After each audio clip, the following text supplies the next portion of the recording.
осы YouTube'ге тіркеліңіздер, бөлісіңіздер, міндетті түрде бірнеше мәрте комментарий жазып, лайк басып, бөлісіп, таратып отырыңыздар. Ал Путиннің 30 күндік келісім шартқа келемін деп, Трамптың Қытайды оқшаулау мүддесіне сай орайдан пайдаланып, Қара теңізде атысты тоқтатайық дегенге ымыраға келуінің өзі Зеленскийде Қара теңізде атысты тоқтатуға шарасыз көнгендігін біліп отыр. Енді қараңыздар. Қара теңізде Ресейдің әлемге әйгілі дейтін мақтаулы орыстар езуінен көпіршік ағып, аузы сабынданып тұрып мақтаған Москвасы қираған. Одан кейін орыстардың нөмірі екінші соры қалың, екінші әскери кемесі ол арадан кетірілді. Білесіздер, бұның барлығы 2 жыл, 3 жылдың алдында қалған. Содан бастап, әсіресе Қырымның бойындағы Ресейдің радиолокациялық радарлық жүйелері, тағы басқа спутниктік барлау жүйелерінің барлығын Украина шетінен қиратып болғаннан кейін, Ресейдің дәл қазір Қара теңіздегі жағдайы көзі жоқ соқыр, құлағы жоқ саңыраумен бірдей болып отыр. Себебі Қара теңіз негізінен 100%-ға жуық Украинаның ілкіне өтті. Ал Ресей Қара теңізде аттап баса алмайтын халге келген болады. Демек, Қара теңізде соғыс тоқтату деген Путиннің сондай бір жол беруі, немесе оның бейбітшілікке жасаған қадамы емес, Қара теңізді ашса алақанда, жұмса жұдырығында ұстап отырған Украина үшін алғанда үлкен жеңіліс. Себебі Украина өзі меңгеріп отырған Қара теңізде енді Ресейдің кемелері ары-бері жүретін болса, керек десең азық-түлікті немесе басқа тауарларды сылтауратып, соның аясында қару-жарақ таситын болса, онда Украина оған оқ ата алмайды. Бұл Қара теңізде оқ атпау дейтін нәрсе, порт пристандарды өзара бомбаламау дейтін нәрсе Украинаға тиімсіз, Ресейге тиімді болып отыр. Ал Украина бұндай келісім шартқа неге қол қойып отыр? Украина Трамптан ығып отыр. Себебі ондай ымыраға бармаса, Трамп жаңағы интелшер, яғни барлау туралы ақпараттарды беру және қару-жарақты кезіндегі алдыңғы Мәлкілдек шал кезінде беруге рұқсат етіліп қойған қару-жарақты беруді тоқтата салады. Ол тіпті осы жуырда ғана болды да. Зеленскиймен шармаяқтасып қалғаннан кейін тоқта деді де тоқтата қойды. Ал сол қару-жарақ тоқтаған кезде Курскіден айырылып қалды.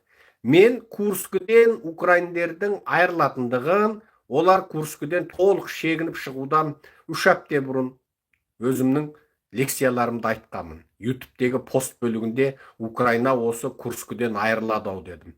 Ол мөлшері осы ораз айының басы болатын. Айтқанымыз тағы да айдай келді. Себебі Курскіні қорғайтын Украинада қошқанақ қалмай қалған еді. Енді қараңыздар. Екінші бір нәрсе. 30 күндік бейбіт келісімге келудің ар жағында энергетика нысандарына, яғни электр желілеріне, электр өндіретін жерлерге, тіпті бүкіл Украинаның 20% электрін беріп тұрған бұрынғы Запорожье атом электр станциясына, тағы басқа екі тараптың мұнай өңдеу зауыттарына, мұнай тасымалдау құрылғыларына, мұнай сақтайтын қоймаларына шабуыл жасауға болмайды деген келісімді жасап отыр. Бұл да ары беріден кейін Ресейге пайдалы, Украинаға зиянды болып тұр. Енді 100% зиянды емес, Украинаға 50% зиянды деуге болады. Неге? Себебі Украинаның Long Neptune деген 1000 шақырымнан артық ұшатын өзі жасаған зымыраны енді іске қосылған болады. Оның алды 2000 километр, арты 3000-ға ұшатын өзі жасап, өзі өндірген, кісіге алақан жаймайтын дроны енді тәжірибеден өткен болады.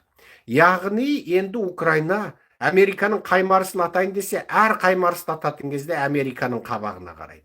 Ресей территориясын атпайсың деген шектеу бар. Ал енді жаңағы Long Neptune, яғни ұзын Нептунды ол басы көзің демей қалай болса да аталады.